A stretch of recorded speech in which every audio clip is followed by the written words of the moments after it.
I know that when we started the 21-day lockdown, I saw it as a challenge to lose weight, but I've done the total opposite because most of the things that I've been doing, most of the time rather, I've been eating at home. So Ty, let's bring you into the conversation because lots of people started a 21-day challenge when this lockdown started, but we're kind of going off the road already. How do you stay on track?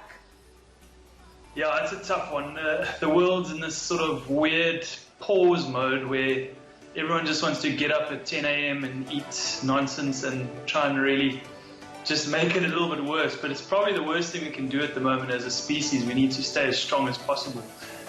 So there's a couple of things we can do to sort of try and keep in as healthy a state as possible.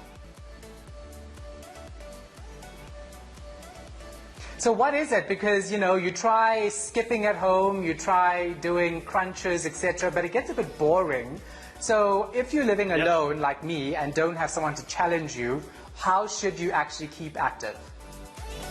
Well, the first thing I think is to try and keep some of the normal routine that you would have. So keeping an alarm on. It doesn't have to be necessarily your normal 5 a.m. wake up, but it could be 2 hours of a sleep in, then get some breakfast, do a bit of admin work, maybe a bit of housework. That's always a good way to get some steps in. And then set a time for your exercise. That'll at least keep a little bit of discipline.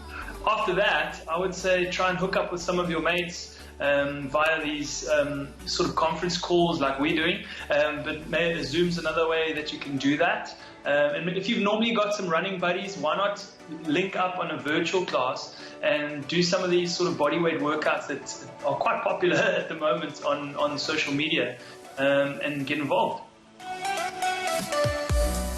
Yeah, so that's the important thing though, right? Because lots of people will have the excuse that, oh, I don't have the equipment, I don't have a skipping rope, but all you really need is your body weight. So how many reps should you do to actually break a sweat to make sure that you're burning enough calories? Oh, it's such a tricky question. We could talk for hours, but I know we don't have that.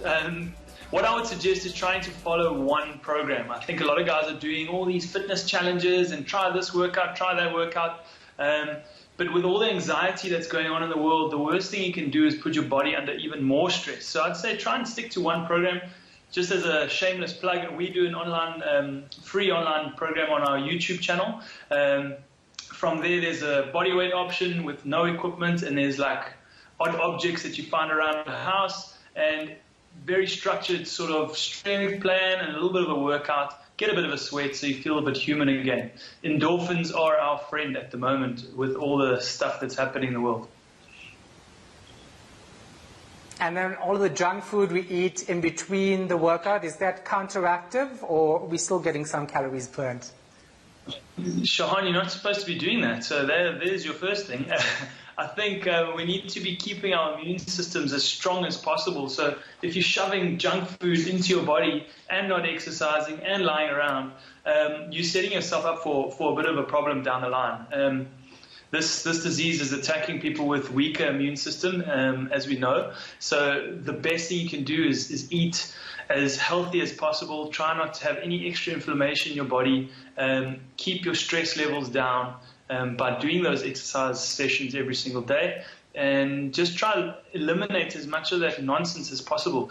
Trying to get rid of sugar. Start there. Get rid of sugar for a week. Okay, we're into a week now. Let's next week get rid of sugar. We'll try our best. I'll speak to you 21 days later to see how I look. Tyron Hatch, of course, from Motley CrossFit in Cape Town.